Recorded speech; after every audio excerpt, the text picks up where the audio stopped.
الحمد للہ رب العالمین والصلاة والسلام علی سید الانبیاء والمرسلین اما بعد فاعوذ باللہ من الشیطان الرجیم بسم اللہ الرحمن الرحیم۔ سلسلہ رسول اللہ صلی اللہ علیہ وسلم کی نماز حدیث صحیحہ کی روشنی میں آپ کی بارگاہ میں حاضر خدمت ہیں۔ تمام ہی حاضرین کو، ناظرین کو، سامعین کو السلام علیکم ورحمۃ اللہ وبرکاتہ۔ گزشتہ ہمارا درس تھا وہ درس نمبر 21، آج درس نمبر 22 ہے، اور گزشتہ درس میں تشہد کے حوالے سے، اس کے بعد درود پاک پڑھنے کے حوالے سے، نبی پاک پر سلام بھیجنے کے حوالے سے ہم نے سماعت کیا تھا۔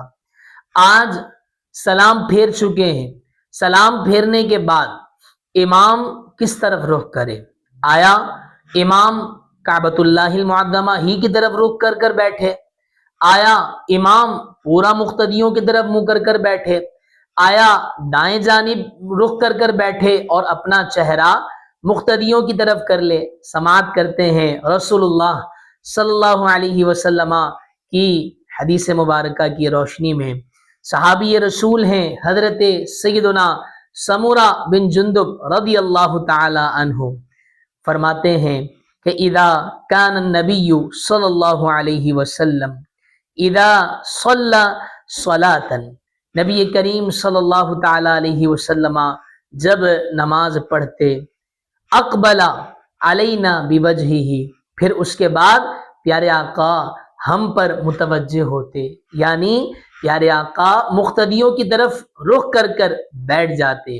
جی ہاں ناظرین، کیا پتہ چلا کہ قبلے کی طرف منہ کرنا بھی اچھی بات ہے، لیکن جب نماز کے عمل سے فارغ ہو چکے ہیں تو اب مقتدیوں کی طرف توجہ کرنی ہے، مقتدیوں کی طرف رخ کرنا ہے۔ اب آیا پورا ہی اپنا چہرہ مقتدیوں کی طرف کر لے، یا دائیں جانب یا بائیں جانب رخ کر بیٹھے اور اپنا چہرہ مقتدیوں کی طرف کر لے؟ آئیں وہ بھی ایک حدیث مبارکہ سے سماعت کرتے ہیں۔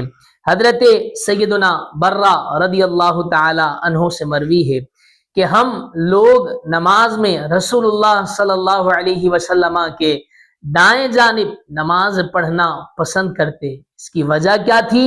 اس کی وجہ یہ ہے کہ وہ خود فرماتے ہیں کہ پیارے آقا صلی اللہ علیہ وسلم جب نماز سے فارغ ہو جاتے تو دائیں جانب اپنا رخ انور کر بیٹھ جاتے تاکہ ہم پیارے آقا کا دیدار کر لیں۔ جی ہاں میرے محترم ناظرین، پہلی والی حدیث مبارکہ میں ہم نے سماعت کیا کہ مقتدیوں کی طرف کیا ہے؟ توجہ کرنی چاہیے، رخ کرنا چاہیے۔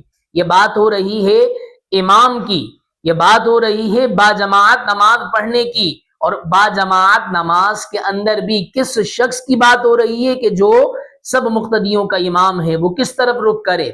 تو ہم نے پہلی حدیث مبارکہ سنی کہ مقتدیوں کی طرف رخ کرے، لیکن ذہن میں پھر سوال آیا کہ پورا ہی پلٹ کر بیٹھ جائے، یا دائیں جانب رخ کر بیٹھے، یا بائیں جانب رخ کر بیٹھے؟ تو ہم نے حدیث مبارکہ سماعت کی کہ صحابہ جوک در جوک سیدھی جانب بیٹھ کر، سیدھی جانب رہ کر نماز پڑھنا پسند فرماتے تاکہ پیارے آقا صلی اللہ تعالی علیہ وسلم مقتدیوں کی طرف رخ کر لیں اور سیدھی جانب والے وہ رسول اللہ کا دیدار بھی کر لیں، دیدار سے بھی فیض پا لیں۔ اللہ کریم سے دعا ہے اللہ تبارک و تعالی ہم سب کو عمل کی توفیق عطا فرمائے۔ خیال رکھیے گا، دعاؤں میں یاد رکھیے گا۔ پھر ملیں گے انشاءاللہ ایک اور موضوع لے کر، کس سلسلے میں؟ رسول اللہ صلی اللہ علیہ وسلم کی نماز حدیث صحیحہ کی روشنی میں۔ فی امان اللہ، السلام علیکم ورحمۃ اللہ وبرکاتہ۔